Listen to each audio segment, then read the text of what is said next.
certainement et officiellement lancé la campagne électorale en République démocratique du Congo. Est-ce un dernier virage qui va nous amener droit vers les élections ou plutôt un saut pérulé dans les vides, messieurs et dames? Élément des réponses, bien sûr, dans cette 375e édition de votre magazine Débat 24. Vous nous suivez en direct de Kinshasa. Kinshasa, bien sûr, c'est cette belle capitale au cœur d'Afrique. Encore une fois, bienvenue à tous et à toutes. Je suis très bien entouré, comme toujours. Je suis honoré de la présence de Madame Magali Doli Kisasa, Maître Magali Doli Kisasa, parce que c'est une avocate, mais nous la recevons comme coordonnatrice nationale de la Ligue des femmes à la DCU, Dynamique Congo Uni. C'est ce parti cher dirigé par le président Vidier Chimanga. Bienvenue, Madame Kisasa. Merci, Monsieur John. Je suis toujours très heureuse de participer à cette émission. Je salue mes co-débatteurs, je salue les téléspectateurs. J'aimerais également m'incliner face à la tragédie que vient de connaître la ville de Malemba Koulou, où on a dénombré plusieurs morts. J'aimerais m'incliner et saluer la mémoire de toutes ces personnes qui sont décédées et encourager leurs familles. À vos côtés, Gédéon Koulela, Maître Gédéon Koulela, c'est un analyste politique éclectique et membre administrateur de l'Union de communicateurs de la République. Bienvenue. Merci beaucoup, John. Je vais m'acquitter de mon devoir, comme ma consoeur ou confrère vient de le dire. Donc vous aurez un mot sur ça au début de l'émission. Oui, mais vous savez, lorsqu'il y a un mort au Congo, pour un Congolais, c'est encore mort de trop. Donc nous devons nous incliner par rapport à ça. Et voilà, la deuxième phase, je pense que ça sera les tours pour condamner. Oui. Et puis on va à ce que gardez votre mal en patience, les temps pour moi. Je profite de l'occasion pour saluer les co-débatteurs et surtout les temps pour moi. À droite pour moi. Merci, c'est à moi de les présenter. Ouais. Donc, les temps pour moi de présenter M. Lopez Yoloko. Il est le coordonnateur national de la Ligue des jeunes au Nouvel Élan. Le Nouvel Élan, c'est les partis chers au président Adolphe Mouzito. Bienvenue, M. Yoloko. Bonsoir John, bonsoir à tout le monde et bonsoir aux téléspectateurs de Kin 24. C'est une première pour moi dans votre émission et je dois vous remercier pour cette marque de confiance et cette considération que vous accordez à la jeunesse du Nouvel Élan et en ma personne. Donc merci. Merci beaucoup. Et enfin, M. Jean-Pierre Bélessi, il n'est plus vous présenter. Il est le secrétaire national en charge, le secrétaire national adjoint en charge de la communication au sein du PPRD, les partis du peuple pour la reconstruction et la démocratie. Bienvenue. Merci John pour votre invitation. Je voudrais, par cette même occasion que vous me donnez en tout cas, saluer tous les téléspectateurs de cette grande émission, mais également saluer mes co-débatteurs de ce soir. Une fois de plus, merci pour l'invitation. Merci beaucoup. Monsieur Lopez Yoloko Malemba Koulou, intolérance, on ne comprend pas qu'est-ce qui s'est passé, peut-on parler intribal, conflit intercommunautaire, on ne sait pas encore les définir, mais les Congolais sont encore tombés de façon sauvage, brutalement, dans cette partie de la République. Quelle est votre réaction? Merci beaucoup, John. C'est une crise qui nous touche particulièrement, parce qu'il s'agit là de plusieurs pertes en vies humaines, et c'est une situation que nous déplorons vivement, et ceci prouve à suffisance combien l'État, à travers ses services, peine à sécuriser les populations congolaises. Ceci doit premièrement nous interpeller, nous, acteurs politiques au sein de nos différents partis politiques, pour que, puisque nous sommes bien évidemment à l'approche des élections, que nous puissions aménager ou encore militer activement pour qu'une fois au pouvoir, être redevable vis-à-vis du peuple par rapport à la sécurité. Et ce qui se passe, c'est une crise. J'aimerais bien analyser les causes de ce conflit ethnique, puisque là, nous sommes à l'approche des élections. Et le constat amer est que certains leaders politiques se rétracte au nom d'une certaine communauté. Pardon, voyez-vous une main noire des hommes politiques? Je ne voudrais pas parler d'une main noire particulièrement. Ici, je parle plutôt de la faiblesse de l'État en termes de sécurisation de la population. Je vois le ministère de l'Intérieur, parce que c'est un massacre. Où mais visiblement, le ministère de l'Intérieur a déjà arrêté l'hémorragie, hein? À moins que la situation évolue de mal en pire. Je pense que gouverner, c'est prévoir, et prévoir, c'est anticiper. Et si la police était effectivement active sur le terrain, on aurait pu empêcher ce massacre-là. Donc c'est une situation qui nous touche. Et aujourd'hui, au Congo, la force d'un État, ça j'aime souvent le dire, résulte dans son administration et dans la sûreté de ses services publics. Lorsque vous allez en Afrique du Sud ou en France ou aux États-Unis, vous pouvez migrer d'une ville à une autre sans pour autant être inquiété. Et aujourd'hui, nous sentons de plus en plus que la cohésion nationale ou encore le pari de l'unité nationale peine à être effectif ici en République démocratique du Congo. J'ai plutôt l'impression que ce sont les acteurs politiques qui entretiennent ce climat-là.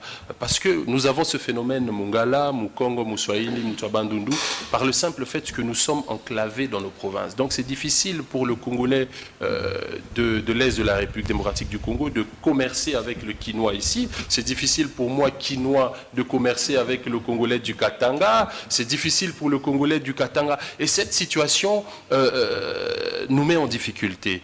Et en tant qu'acteur politique, je pense que Adolphe Muzito, dans son programme de gouvernance, plaide pour la reconstruction nationale afin de pouvoir relier les provinces pour que les Congolais puissent vivre à l'unité. Et c'est en ce sens que nous allons gagner le pari de l'unité nationale, de la cohésion nationale, le renforcement de la population congolaise. Donc, c'est une situation qui nous affecte particulièrement. Je n'ai pas de mots, parce que ce que nous avons vu dans les réseaux sociaux, c'est un carnage de trop. Et nous devons là, premièrement, interpeller le gouvernement pour que ce dernier prenne ses responsabilités et sécuriser les provinces. Jusque-là, c'est tout ce que je peux dire. Madame Kisansa, les Congolais sont encore tombés. Je n'aime pas singulariser cela, parler des Kassaïens et tout ça. Parce que j'ai l'impression que c'est remuer les couteaux sur la plaie, mais quelle est votre analyse? Êtes-vous choqué, scandalisé, ou ce sont des choses qui arrivent? Non, mais je ne peux pas dire que ce sont des choses qui arrivent, parce que en tant que Congolaise, patriote, la mort d'un de mes compatriotes ne peut que me révolter, ne peut que créer en moi un bouillonnement. Il y a plusieurs sentiments qui se bousculent en moi. Je me pose plusieurs questions, mais avant de répondre à votre question, j'aimerais un peu rencontrer ce que M. Lopez venait de dire. Il dit que ce massacre prouve que l'État peine à protéger sa population. Il a parlé d'anticipation. L'irresponsabilité du pouvoir. Oui, il a indexé le ministre Peter Kazadi, donc le ministre de l'Intérieur. J'aimerais ici réagir par rapport à cela, parce que, vous savez, prévoir ne veut pas dire qu'on va tout prévoir. Tel que nous sommes ici, un incident peut se produire. Je peux me lever, je surgis sur vous, je vous agresse. La police ne peut pas imaginer un seul instant que je peux avoir cette attitude. Parce que, généralement, nos amis de l'opposition veulent souvent montrer la faiblesse de la police, de notre armée. Mais c'est vrai qu'il y a des situations qu'il faut prévoir, mais malheureusement, on ne prévoit pas tout.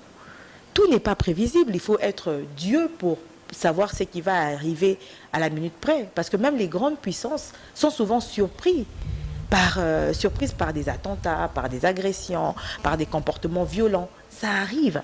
Ce n'est pas parce que leur système sécuritaire est défaillant. Non.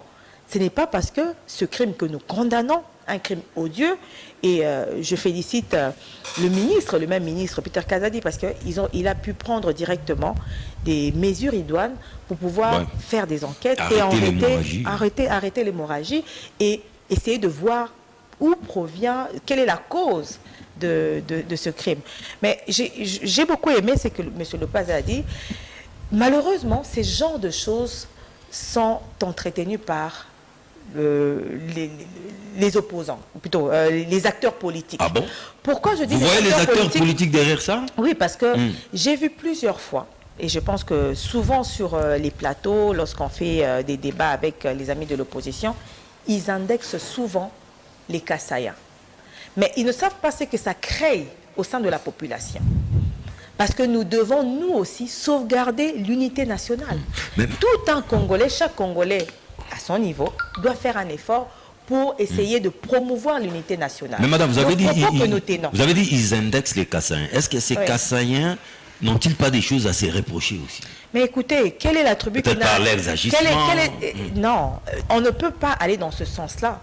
Aucune tribu n'est parfaite. Chaque tribu a ses faiblesses. Mais s'acharner sur une tribu, vous savez déjà que cette tribu a eu à vivre beaucoup d'injustices dans le passé, a eu à vivre beaucoup d'agressions dans le passé. Vous vous souviendrez de ce qui s'était passé dans le Katanga à l'époque. Les Luba avaient été agressés par les Katangais.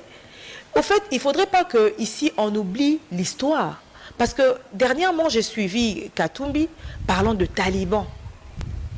Une personne qui aspire à la magistrature suprême, mais qui indexe, parce que quand on parle des talibans, nous n'allons pas nous voiler la face, nous voyons les Kassayas. Ah bon? Mais oui. Peut-être c'est vous qui les dites. Hein? Non mais écoutez, nous ne vivons pas sur Mars, nous vivons au Congo. Nous savons que lorsqu'on utilise tel surnom, ils sont au Pakistan. Mais écoutez, ici, on appelle souvent les combattants, on les appelle les talibans. Ceux qui défendent le pouvoir en place, on les appelle les talibans. Et la majorité des opposants indexent les Luba comme étant ceux qui protègent le pouvoir ou ceux qui défendent le pouvoir. Mais lorsque un candidat président de la République indexe encore cette même tribu ou cette même ethnie, c'est exposé encore davantage. Je me pose la question, je me dis, mais est-ce que cet acteur politique a oublié l'histoire? Parce que nous devons pas oublier que le jeu de l'ennemi, les jeux des ennemis de la RDC, c'est de pouvoir nous diviser. Parce que c'est dans la division qu'ils pourront mieux régner et mieux accomplir leur projet de balkanisation qu'ils ont toujours eu pour la RDC. Et donc, ça, je condamne cela et je condamne les acteurs politiques parce que souvent, il y a des déviations.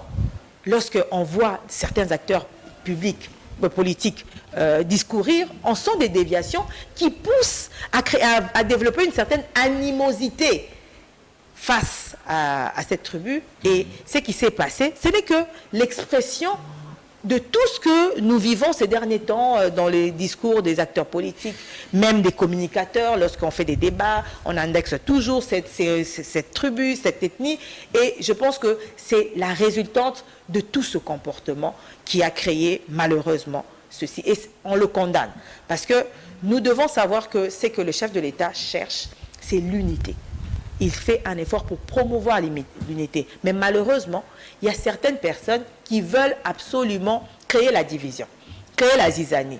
Mais nous, en tant que Congolais, nous devons appeler la population congolaise à être unie. Les Luba, les Congo, les Ngbandi, je ne sais quoi, nous sommes, c'est toutes ces ethnies, c'est toutes ces tribus qui forment la RDC. Nous sommes obligés de vivre ensemble et nous sommes obligés de nous supporter et surtout d'avoir la tolérance. C'est tout ce que je peux dire. Merci beaucoup, Madame Kissansa Belessi Jean-Pierre. Intolérance, acte que vous réprimez ou peut-être que vous pouvez justifier aussi d'une façon ou d'une autre. Hein. Ça ne serait que votre lecture. Hein. Ce qui s'est passé à Malemba Koulou. John, je vous dis une fois de plus merci pour la parole que vous m'accordez. Déjà, je voudrais vous dire ici que les constats malheureux que je suis en train de faire, c'est que la question de l'insécurité aujourd'hui se pose sur toute l'étendue de notre pays. L'ensemble du territoire national. Exactement. En dehors de ce que nous sommes en train de déplorer à l'est de notre pays, aujourd'hui, l'insécurité se fait sentir sur toute l'étendue. Non, mais à Kinshasa, nous vivons quand même en paix. Permettez-moi, lorsque vous avez parlé de John, à toi, tu les as... Non, mais je vous relance. Permettez-moi, oui. Vous les avez laissé l'état de parler. Non, mais je vous dis déjà à Kinshasa... À chaque fois que je prends la parole, vous m'interrompez toujours. Non, vous avez la parole. Non, alors laissez-moi l'état de poursuivre, s'il vous plaît, John. Donc, c'est le constat malais que nous sommes en train de faire. C'est-à-dire, l'insécurité aujourd'hui se fait sentir sur toute l'étendue du pays. Vous allez au Katanga, il y a la question de l'insécurité qui est plus que criante. dans les grands Katanga d'une manière générale. Vous venez chez moi, dans la Grande Orientale, et plus précisément dans la province de la Chopo, vous savez les conflits qu'il y a aujourd'hui entre les Mbolé et les Lengolais, n'est-ce pas, qui occasionnent également beaucoup de victimes aujourd'hui dans la vie de la Chopo, pardon, donc de la ville de Kisangani, et d'une manière générale dans la ville, dans la province de la Chopo. Donc, ça dit, d'une manière générale, mon cher ami John, la question de l'insécurité se pose avec acuité dans notre pays. Mais moi, je ne voudrais même pas, j'allais dire, prendre beaucoup de temps sur cette question parce que il y a aujourd'hui ce qu'on peut dire en un mot, il y a de l'absence de l'autorité de l'État. Parce qu'en fait, lorsque vous lisez l'article 182 de la Constitution, je ne me trompe pas, il est clairement dit que la police a la mission justement de protéger la population et leurs biens. Donc la responsabilité première de l'État, c'est justement de protéger la population. Donc s'il y a ce genre de questions qui se posent, c'est-à-dire l'État congolais n'a pas la capacité nécessaire de protéger... parce qu'on dit toujours, j'ai aimé l'analyse de mon confrère ici, de mon ami à côté, du nouvel... Oui, gouverner c'est prévoir. Parce qu'on ne peut pas toujours, à chaque fois, venir, n'est-ce pas, pleurnicher pour dire non, ça peut arriver. Non, pas du tout. Mais lorsqu'on gouverne, il faut prévoir qu'il peut y avoir des conflits. Et surtout que ces genres de conflits sont plus liés, n'est-ce pas, à des questions de tribalisme et consorts. Il ne faut pas oublier ce que Martin Fayulu a connu dans Chikapa. Donc, vous voyez, c'est un climat qui est malsain aujourd'hui, du fait que, et surtout que nous sommes dans la pré-campagne. Oui, c'est déjà la campagne. C'est la campagne. Donc, l'État a cette mission première aujourd'hui de sécuriser la population parce que cette question du tribalisme, elle est plus que criante aujourd'hui sous le régime de M. Tshisekedi. C'est une vérité, c'est une évidence. Je ne voudrais même pas entrer dans les petits détails. Je vous donne un petit échantillon. Lorsque vous prenez, mon cher John, les 5 ministères régaliens de notre pays, c'est 5. Vous allez remarquer qu'il y a 5 ministères qui sont occupés par les résultats d'une seule province. C'est déjà un problème à ce niveau-là. Ça crée un malaise social. Donc il faudra à ce que... D'où il faudra réagir de la sorte. Non, je ne l'ai pas dit. Je ne l'ai pas dit, mais lorsque... C'est une conclusion logique.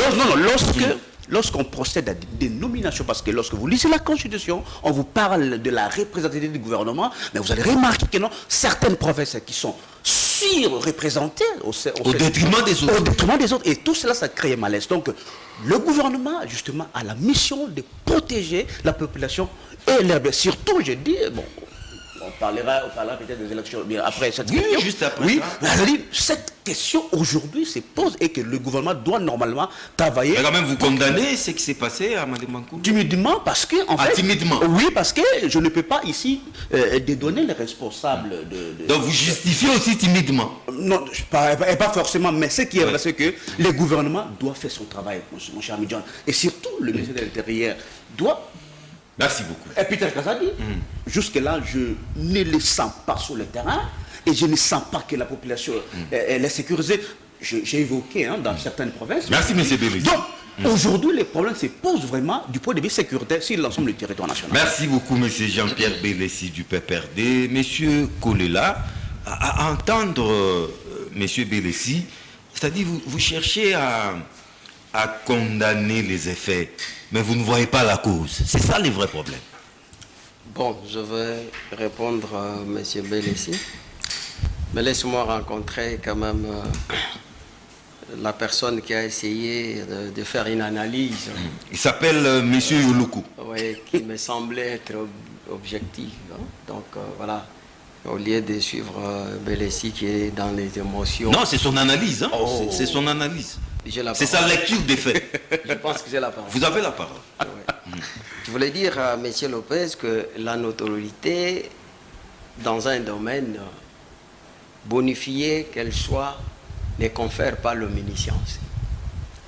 Sinon, lorsque on fait la lecture commémorative du passé qui fait partie de notre histoire, vous allez remarquer que ce qui vient de se passer, c'est moindre que ce que les Kassaïens ont pu vivre au moment de Mobutu.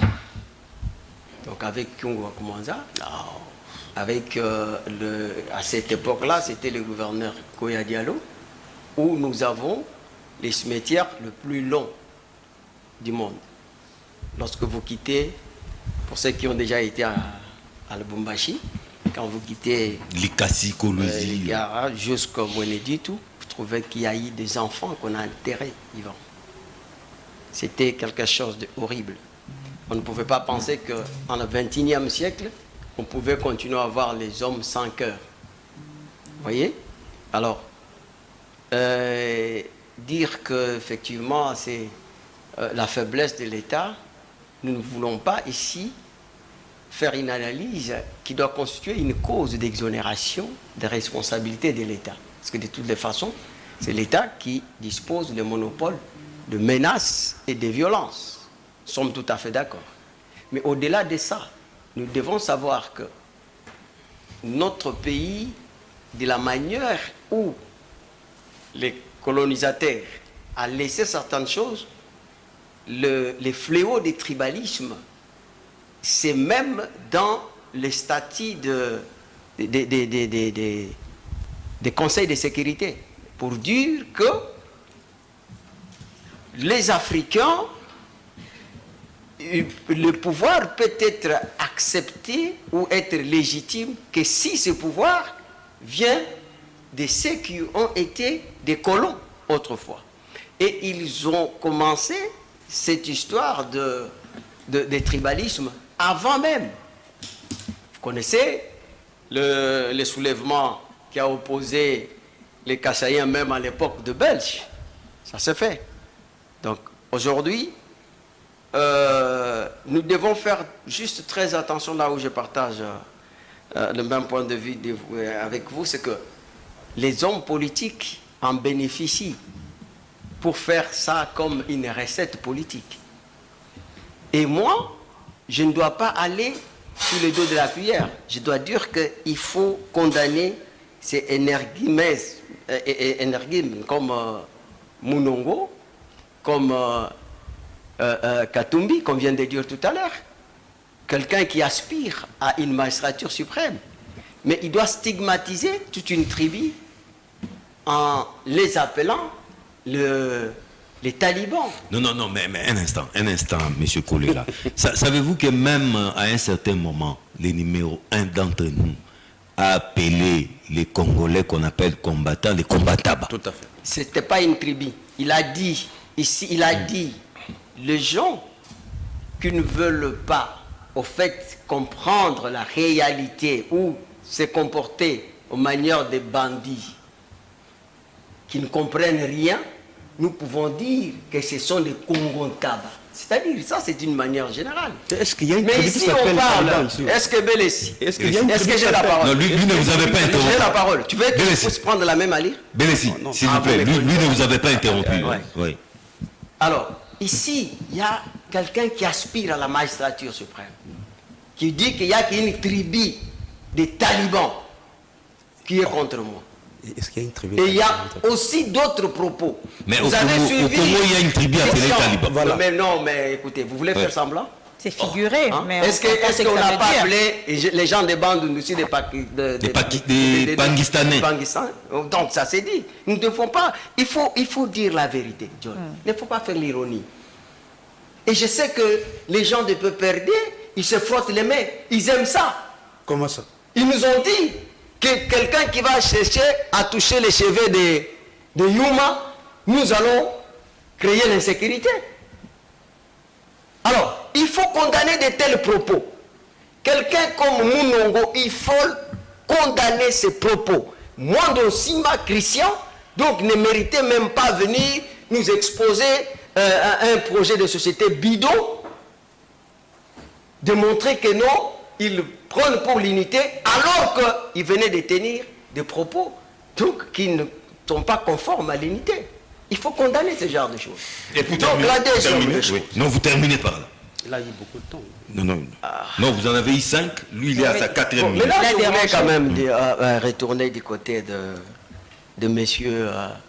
Je pense que les gens qui ont eu à gérer dans les régimes de Kabila, je me dis, ils sont nés donc avant la honte. est-ce que les Bakatakatanga, c'était à quelle époque?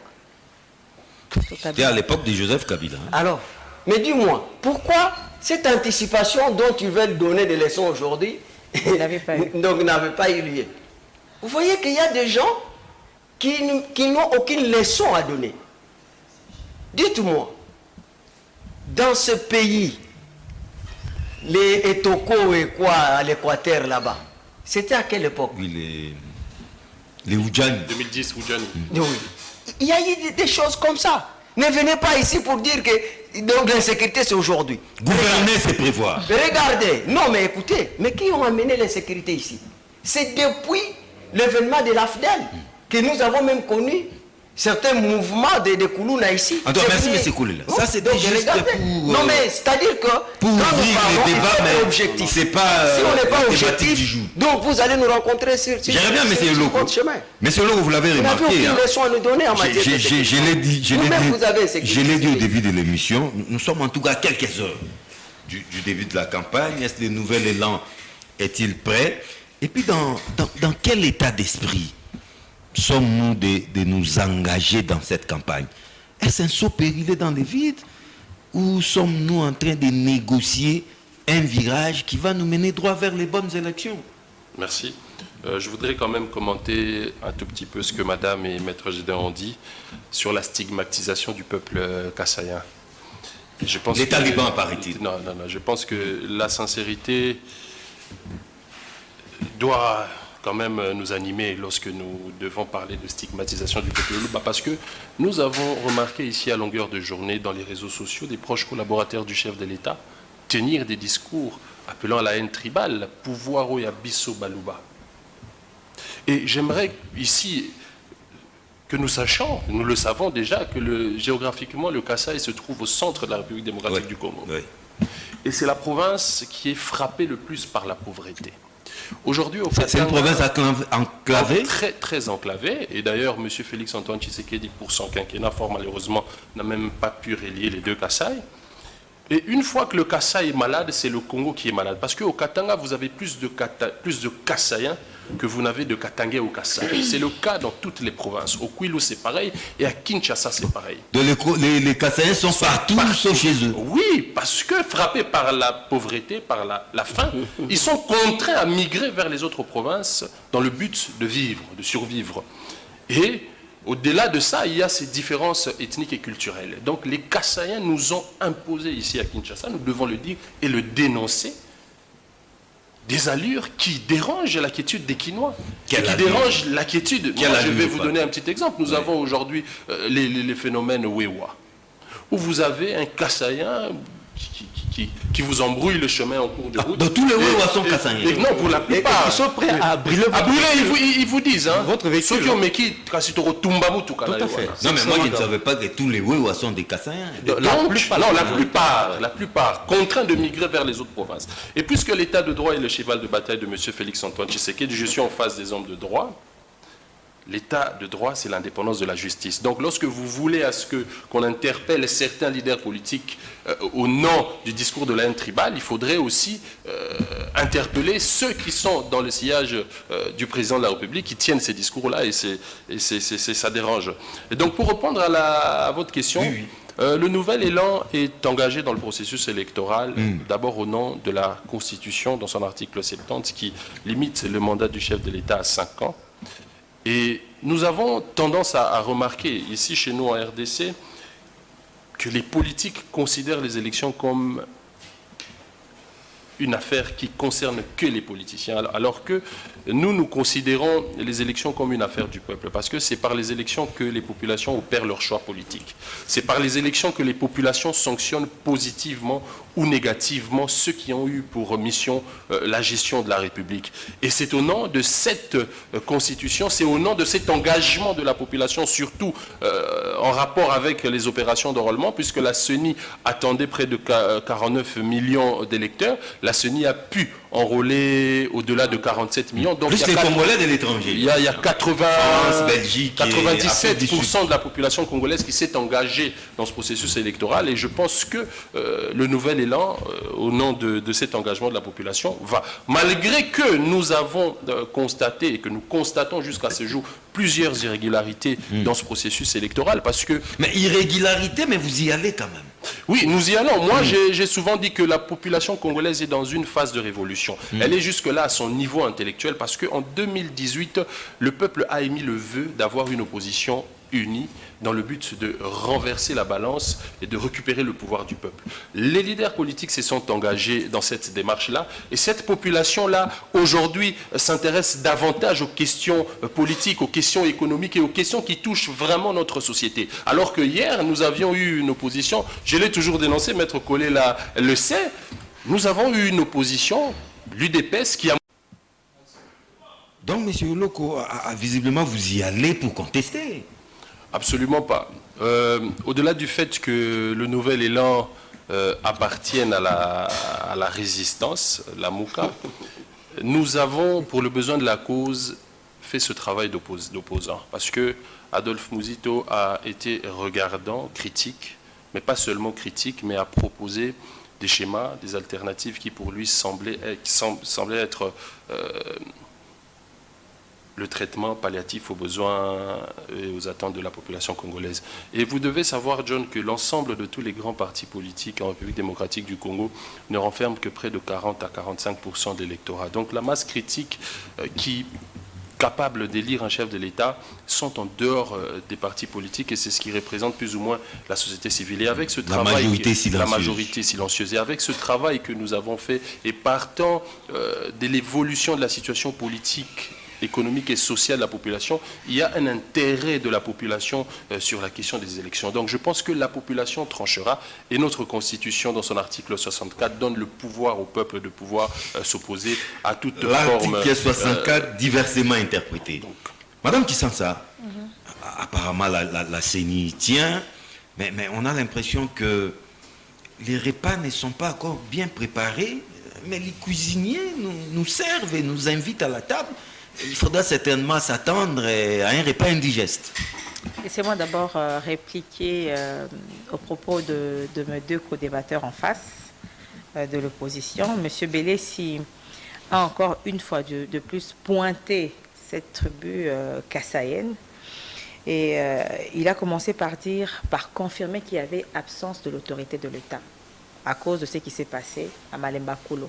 Mais j'aimerais ici rappeler à M. Bélessi, j'aimerais me livrer au même exercice auquel venait se livrer Maître Gédéon, pour faire remarquer, constater ou faire réfléchir M. Bélessi. Parce que là, M. Bélessi vient de nous prouver que lorsque eux, ils étaient au pouvoir, il y avait absence de l'autorité de l'État. Parce que c'est lorsque M. Bélessi et son régime étaient au pouvoir qu'on a connu la naissance du phénomène Koulouna. On l'a connu sous le règne de Kabila. On a connu le conflit, le massacre de Bundudia Congo. Vous vous rappelez, on a connu le massacre qui s'est passé à Yumbi. Je ne citerai que ces trois-là parce qu'il y a plusieurs massacres qu'on a connus. Eux qui savent anticiper, comment ils n'ont pas pu anticiper? Eux qui savent prévoir, comment ils n'ont pas pu...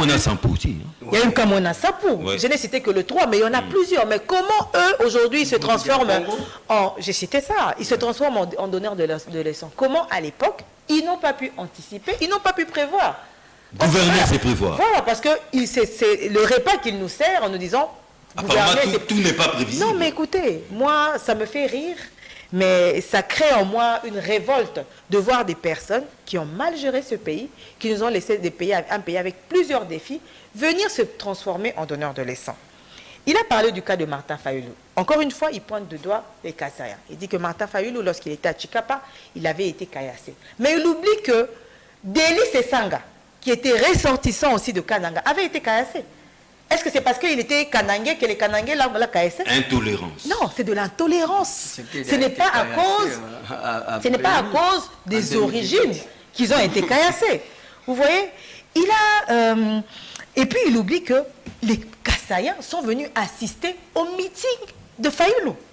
Ils l'ont même applaudi. Ils l'ont applaudi pour dire que c'est plus les autres qui ne sont pas Kassaïens qui, en pointant du doigt les Kassaïens, exposent les Kassaïens. Aujourd'hui, ce que nous venons de connaître à Malemba Koulo, c'est à cause de personnes comme Bélessi qui tiennent ce genre de discours, sans savoir ce qu'ils créent au sein de la population. Juste après, c'est mon temps de parole, vous aurez le temps de réagir.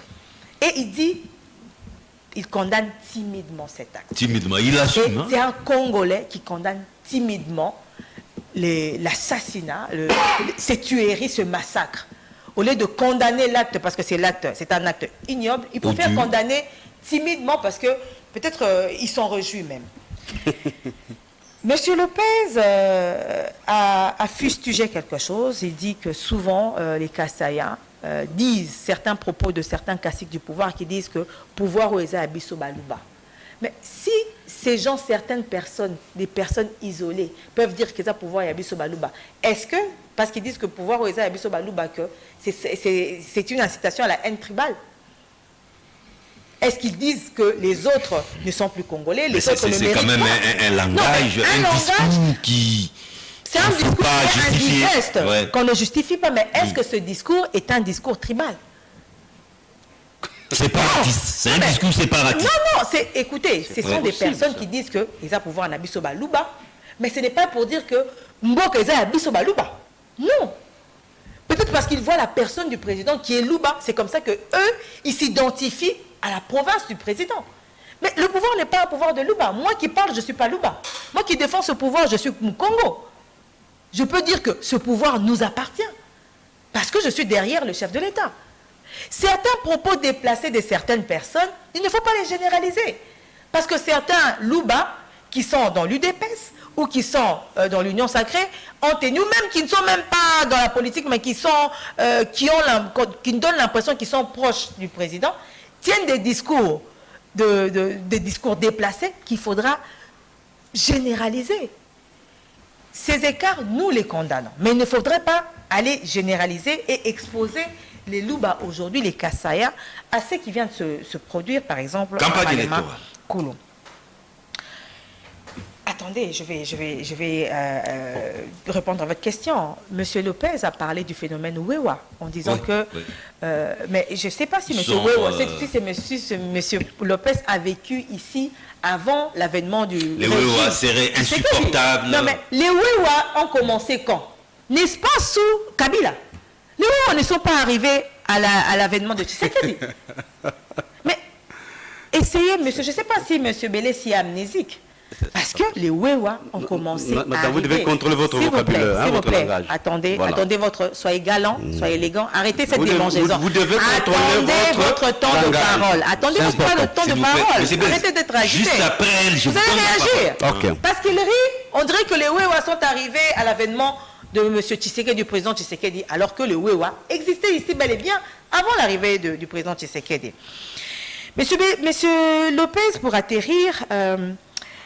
a dit qu'il y a des irrégularités dans le processus électoral, mais j'ai aimé votre relance, vous avez dit qu'ils se joignent quand même au processus électoral. Oui. Il y a cette contradiction que nous vivons de la part des opposants, qui disent une chose, mais qui font le contraire. Je pense qu'à la veille du lancement de la campagne électorale, la population est prête. Parce que les élections, telles que M. Lopez venait de le dire, les élections, les politiques savent que les électeurs, ce sont la population. En majorité, c'est la population qui est apolitique, politique, qui est de toute tendance. C'est le souverain primaire selon l'esprit de l'article 5 de la Constitution. Et cette population, pour qui les élections sont organisées, est prête pour les élections. Et nous, qui sommes aussi candidats à différents niveaux, nous sommes prêts pour aller affronter les élections. Et donc, il y a certains, vous allez entendre M. Bélé, si eux qui ne sont pas de partie prenante, qui va essayer encore de discréditer le processus, alors qu'ils ne sont pas partie prenante. Vous savez, quand on a des émissions où on parle du processus électoral, ça serait mieux d'avoir sur le plateau des personnes qui sont des parties prenantes. Non, mais ils sont Congolais aussi, oui, ce sont des Congolais, mais nous connaissons leur position. Nous connaissons leur position, ils veulent discréditer le processus, ils veulent jeter un discrédit sur Kadima et sur la CENI. Ça, nous le savons. Mais les autres, bien qu'ils ont des méfiances, parce que ça a toujours été comme ça, depuis que les élections ont été organisées ici au Congo, il y a toujours eu un climat de méfiance. Les opposants ont toujours eu une méfiance vis-à-vis de la CENI, parce que les opposants ont toujours eu l'impression que la CENI marchait pour le pouvoir en place. Et ce n'est que normal. C'est ainsi que les opposants ne cessent d'avoir des revendications, de décrier un certain nombre de choses qui sont infondées parce que ces choses sont souvent balayées par la CENI. Parce que c'est vrai que, certes, le gouvernement est en train d'organiser les élections financièrement, mais de manière technique, logistique, c'est la CENI. Et la CENI nous confirme et nous rassure que les élections auront lieu et la température est bonne. Nous voyons que les élections, nous sommes en train d'aller vers des élections Le climat est apaisé. Mais cette élection est inclusive parce qu'aujourd'hui, nous avons des candidats de tous bords. Inclusif, oui, mais transparent. Ça. Mais transparent également. Quel est ce candidat qui va venir dans un processus alors que le processus n'est pas transparent? C'est cette contradiction que je viens de fustiger. C'est pour ne pas vous laisser un boulevard. Non. Lorsqu'on voit que quelque chose n'est pas transparent, on ne vient pas s'associer à cela. La politique de la chaise vide n'a jamais payé. Il y a ce que j'ai dit, quelque chose de très important, il y a ce que les oppositions disent et il y a ce qu'ils font. Ce qu'ils font démontre qu'ils croient au processus. C'est ainsi qu'ils sont en train d'avancer. Et le processus, le train est déjà en marche. Ils sont déjà dans le train. Nous sommes en train d'aller lentement et sûrement vers le 20 décembre pour élire les différents acteurs à différents postes. Merci Madame Kissansa. Messieurs, la liste électorale n'est pas publiée alors que la loi prévoit qu'elle soit publiée. Mais vous y êtes. Mais malgré ça, vous y êtes. Oui, on y va quand même, mais c'est... Mais Monsieur Delessi, mais visiblement, malgré vos revendications, vos menaces, entre guillemets, les chiens à boire, la caravane passe. Dernier virage vers les élections. C'est déjà la campagne dans quelques heures. Oui. John, je vous dis une fois de plus merci pour la question. Mais permettez-moi de revenir un tout petit peu sur la question du tribalisme que j'ai entendu. Ah, mais vous tenez à ça? Oui, c'est important parce qu'en fait, nous condamnons tous le tribalisme. Timidement. Mais seulement, il ne faudra pas qu'il y ait cette politique de deux poids et deux mesures. C'est ce que nous sommes en train de constater véritablement. Vous avez évoqué ici cette dame ici, Denise Joshua. Ils ne sont pas jusqu'à la fin de leur... Mais Joshua n'est pas officiel. Mais elle s'est dit qu'elle est proche du chef de l'État. Permettez-moi, lorsqu'elle dit tantôt que pouveuse Ezabiso Baluba, yo mungala kanga munokonayo, yo muswahili kanga munokonayo. Mais qui est-elle? Permettez-moi, s'il vous plaît. Qui est-elle? Mais j'aurais bien voulu, ne fût-ce qu'elle soit inquiétée. Est-ce qu'elle a été inquiétée pour ces propos-là? Pas du tout, on ne l'a même pas inquiétée. Pas du tout. Non mais paraît-il, elle avait précipitamment quitté le pays.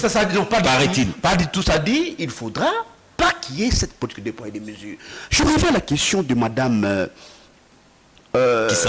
Kissansa, lorsqu'elle parle de la question de Bundu Diakongo et Kamena Sapu. Mais Madame, vous devez savoir que ces deux mouvements étaient des mouvements terroristes. Soit ce sont des milices. Mais vous n'avez pas prévu. Et nous les avons matés sérieusement à l'époque. Mais gouverneur, c'est prévu. Vous n'avez pas prévu leur création. Franchement, nous les avons matés. Parce que ce sont des miliciens et nous les avons matés. Donc il ne faut pas revenir sur ça parce que nous, à notre époque, nous sommes parvenus à créer des conditions qui ont permis à ce que nous puissions avoir un pays qui soit stable. Mais vous ne l'avez pas prévu. Permettez-moi, je vous donne un cas. Nous vous avons réunis, c'est un élément important.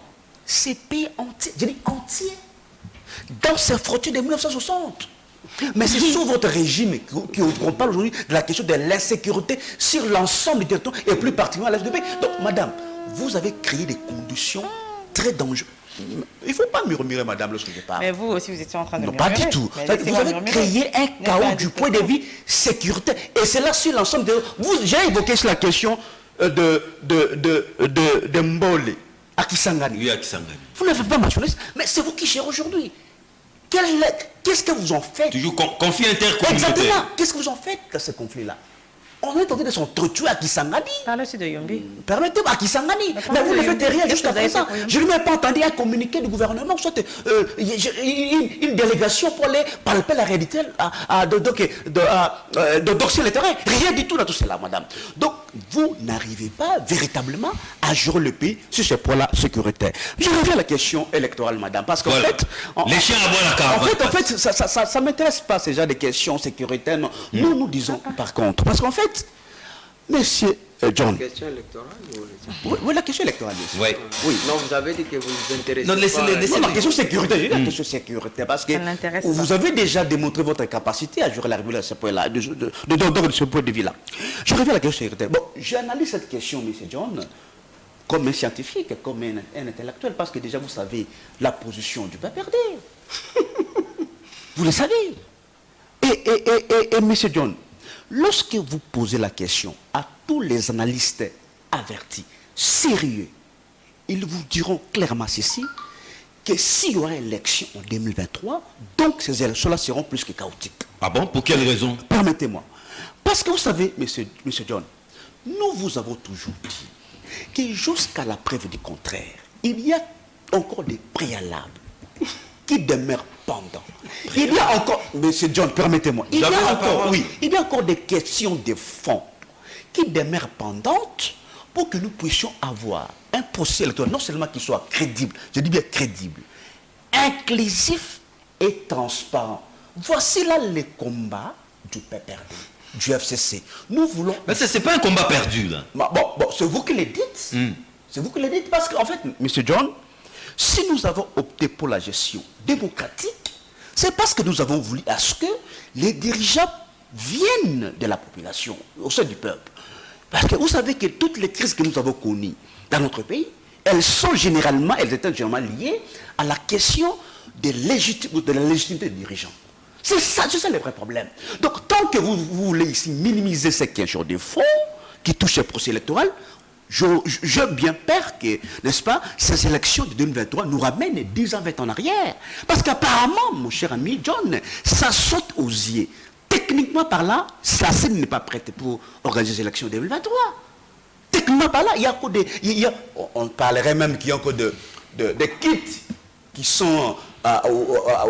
qui sont au ciel. Qui arrivent. Dites-moi, il reste combien de temps? Dans 2 jours, c'est la campagne. Non. Pour répondre, ils ont entendu. Vous croyez-vous vraiment sérieusement, John, que dans 30 jours, on va dispatcher... Non, mais la CENI nous rassure. Monsieur John, nous sommes en train d'analyser cette question. C'est pour cette raison que nous vous démontrons clairement ceci, que techniquement par là, il n'y a pas, n'est-ce pas, c'est-à-dire les élections seront difficilement tenables en 2023.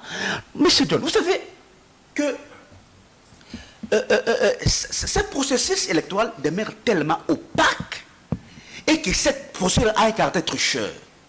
C'est pourquoi nous, PPRD, nous sommes cohérents. Et j'ai aimé, bon, je ne sais pas pourquoi est-ce que nos amis de la Nouvelle Élan, parce que vous avez posé une question importante, pourquoi est-ce qu'ils y vont quand même, mais parce que ça saute au jeu que notre procès n'est pas crédible. Mais pourquoi vous voulez accompagner M. Tshisekedi dans sa tricherie électorale? Parce que ce qui est vrai et évident, c'est que M. Tshisekedi va sérieusement tricher ces élections de 2023.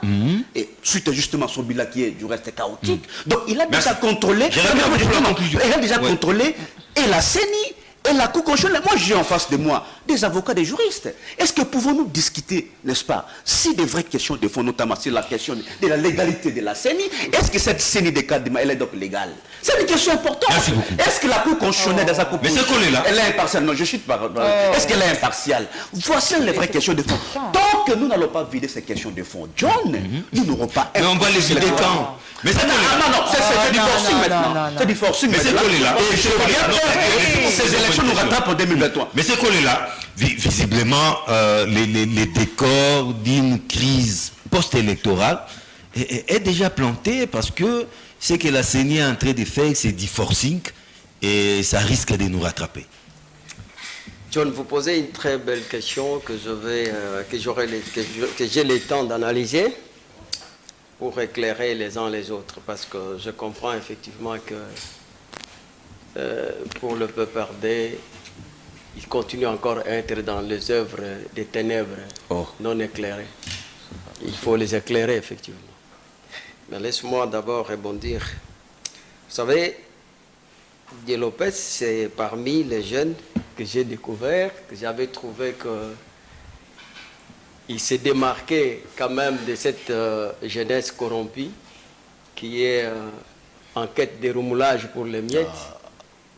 Mais aujourd'hui, il veut me donner l'idée de quelqu'un qui est, comment dirais-je, qui a souscrit à une assignation d'une résidence intellectuelle surveillée.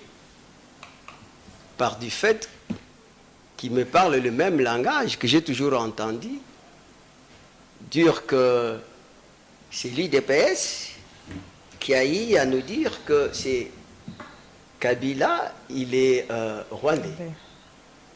Ça va, je suis estomaqué. Parce que nous tous, nous avons suivi Ngoï Mukena, qui était le professeur de français de Joseph Kabila, qui dit ce qui lui a valu le poste de ministre, quand il était gouverneur, on l'avait demandé de créer les Batlen pour Joseph Kabila, et qu'il leur a expliqué qu'il était jumeau. Mais pourquoi vous revenez sur ça? Non, mais non, je dis c'est par rapport à ce qu'il a dit. C'est pas un hors-sujet, ça. Non, c'est pas hors-sujet. C'est Belessi. Dérangé. Sinon... Non, allez-y, s'il vous plaît, allez-y. Donc, je suis en train de répondre, Messieurs Lopez. Et ces vidéos circulent jusqu'à nos jours. Si vous n'avez pas ça, je vais vous envoyer. C'est comme ça que Ngoï Mukena nous disait que Joseph Kabila n'avait pas une identité. Il est qui? Mais en quoi l'UDPS? Non, j'ai dit, celui qui nous parle ici, c'est Ngoï Mukena qui nous a dit, ils ont créé les Batlen. Lorsqu'on parle de Batlen, tu es un intellectuel de haute facture. On parle de Batlen, c'est quelqu'un qui n'avait pas une identité. Non, mais revenons au débat. Monsieur Kolila, revenons au débat. Non, mais pourquoi? C'est le processus électoral. Vous avez fondé une haine, donc, viscérale à l'endroit de l'UDPS. Disons clair. Qui nous a dit que Kabila était venu avec le passeport tanzanien? C'était pas Katumbi? Des vidéos existent. Mais je ne vois pas où est-ce que vous voulez en venir. Non, mais pourquoi vous êtes en train de me museler? Non, c'est un peu du coq à l'âne. Simplement que critiquer l'UDPS a mené... Vous voulez dire que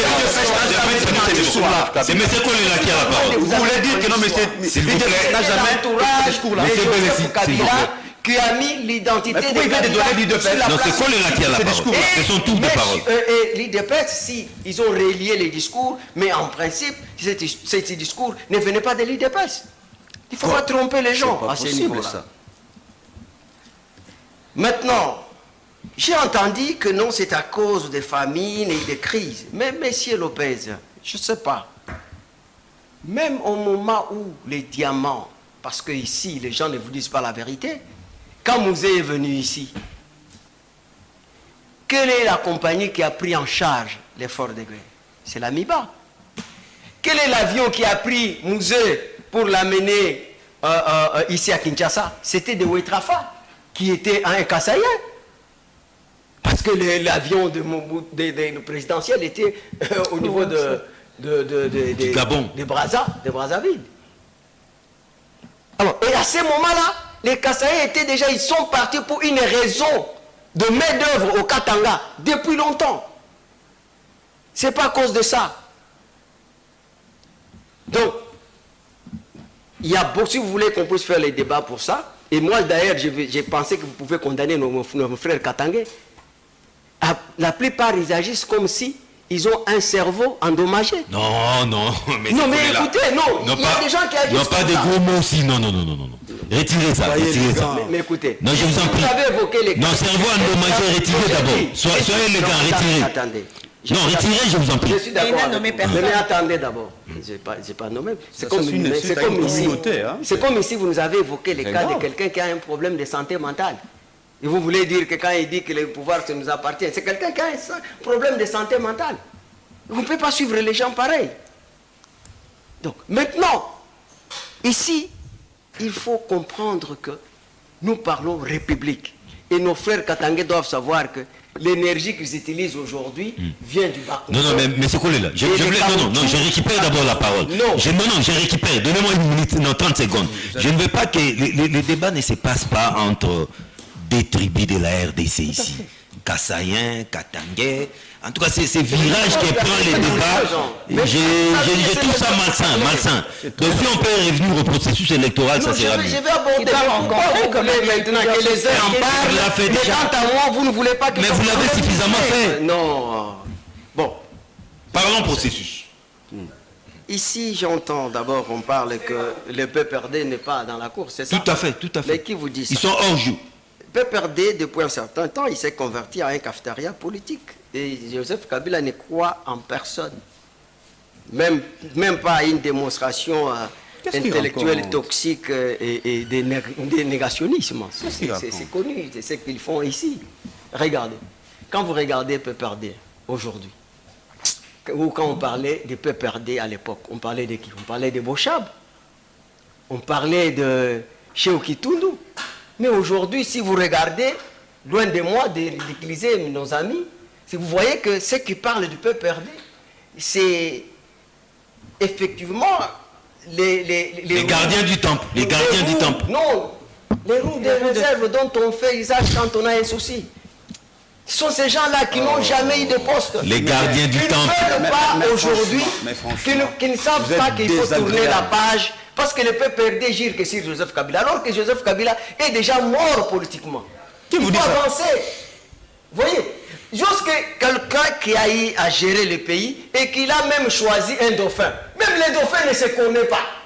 Vous comprenez que ces gens ici, ils vous disent, parce que Joseph Kabila me dit, moi, aujourd'hui, vous avez les choses qui tournent de consorts. Le PPRD n'existe pas. Le PPRD a été créé sur une illusion.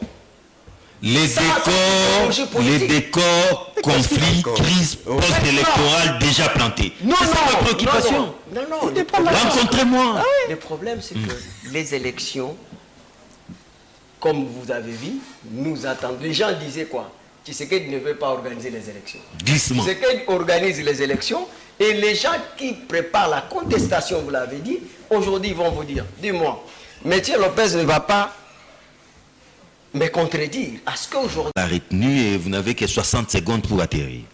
Donc moi je fais appel à tous les acteurs politiques pour leur dire que les élections c'est un cadre par excellence où le pouvoir en place doit restituer la République entre les mains de ses citoyens pour qu'ils jouent le rôle décisif et déterminant dans l'action publique de l'État. Parce qu'en fait, l'enjeu en démocratie, c'est quoi?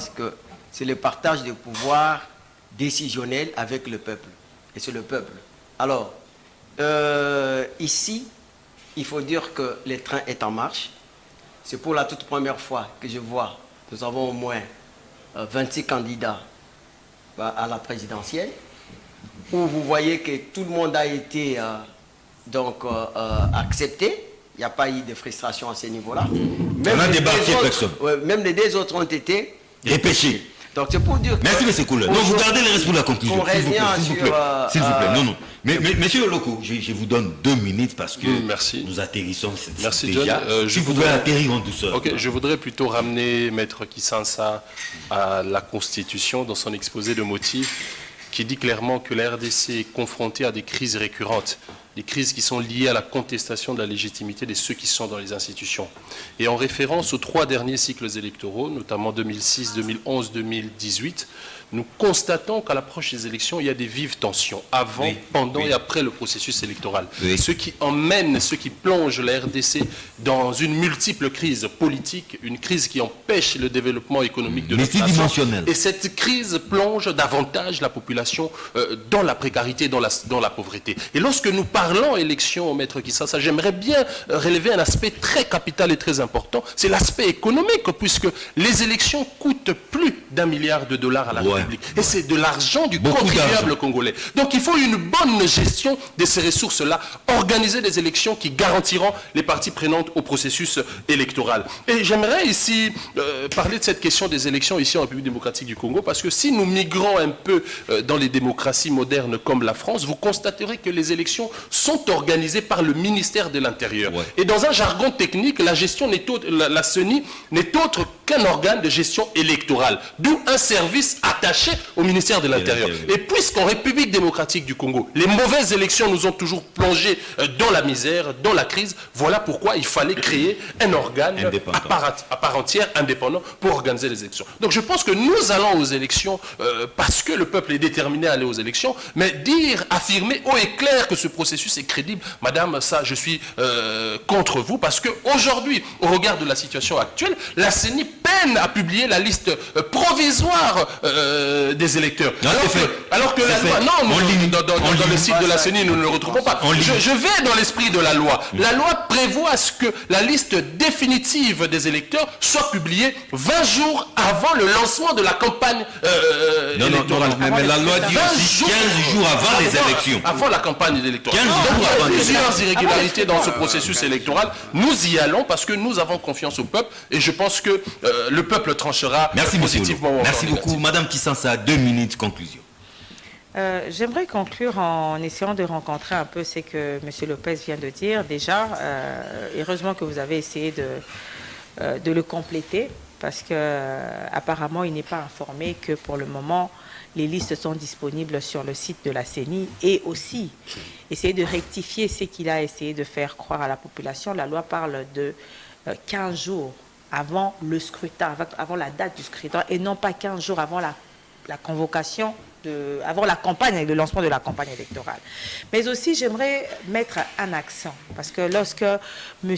Lopez parle des moyens financiers qui ont été mis à la disposition de $1 la milliard CENI pour organiser les élections, je pense que nous sommes tous des Congolais, nous sommes tous, moi je suis candidate, j'aimerais que les élections soient organisées de manière pas opaque. Et c'est ce qui est crédible, que les élections soient transparentes, inclusives, et c'est ce que nous vivons. Moi, à mon sens, la CENI a toujours été ouverte, la CENI a toujours été disposée, disponible pour répondre à toutes les parties prenantes. La CENI n'a jamais fermé sa porte. Ici, nous ne venons pas défendre la CENI parce que nous ne sommes pas communicateurs de la CENI. Mais nous défendons la CENI parce que nous voyons le comportement de la CENI. C'est un comportement qui veut fédérer toutes les parties prenantes. La CENI n'œuvre pas pour une partie prenante au détriment des autres. Mais nous voyons que malheureusement l'opposition est en train de préparer la contestation. Lorsque M. Lopez parle des tensions qui ont toujours été après les élections, mais c'est parce que certains acteurs ont l'attitude que vous avez aujourd'hui, cette attitude qui est en train de créer la confusion au sein de la population. Vous dites que le processus n'est pas crédible, vous dites que le processus est opaque, mais vous vous joignez au processus pour préparer au fait la contestation.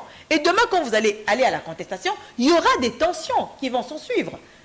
Et donc, si vous ne voulez pas que les tensions puissent s'en suivre, il faudrait être cohérent avec vous-même, il faudrait être constant. Soit vous croyez dans ce processus, soit vous n'y croyez pas. Et parce que cette attitude est en train, comme je venais de le dire, créer une confusion, et cette confusion pousse la population à être perdue.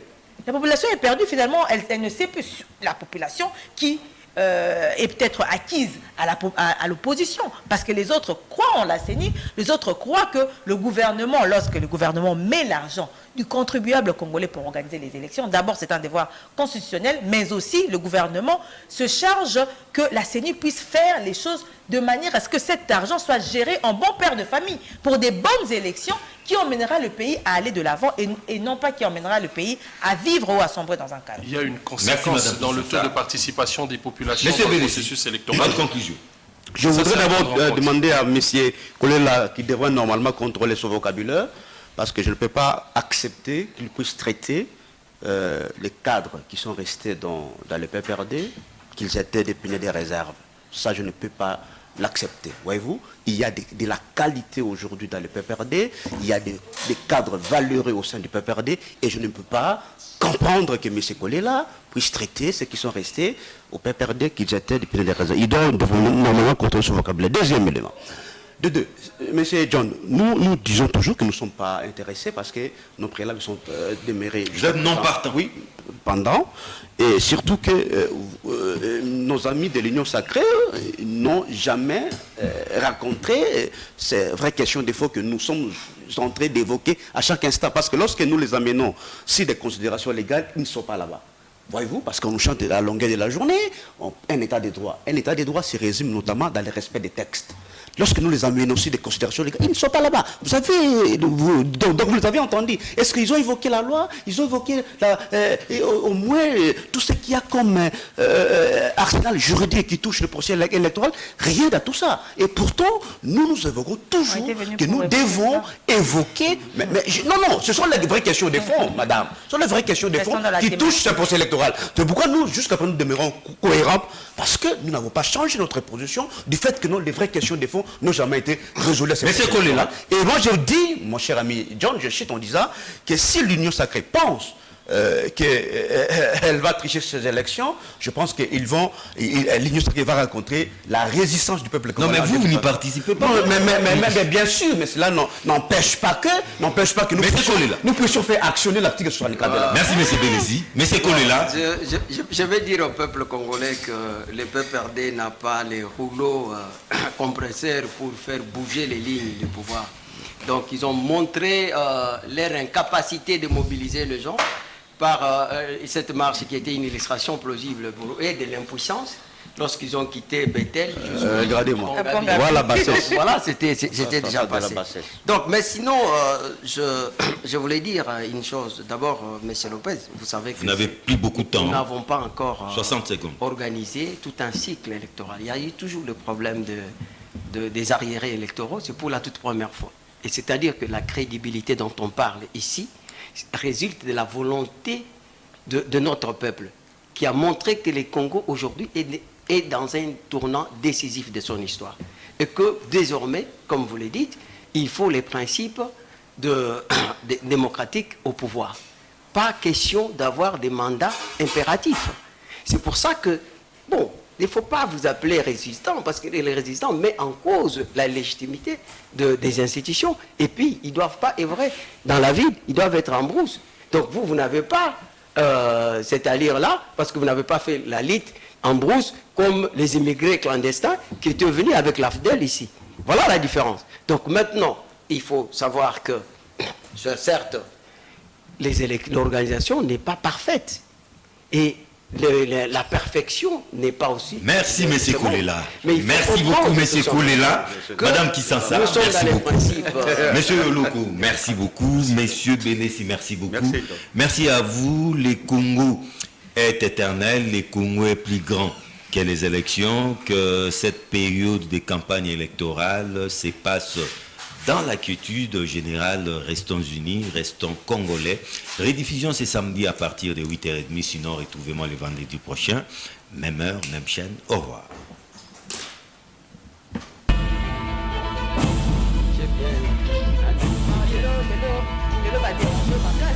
Je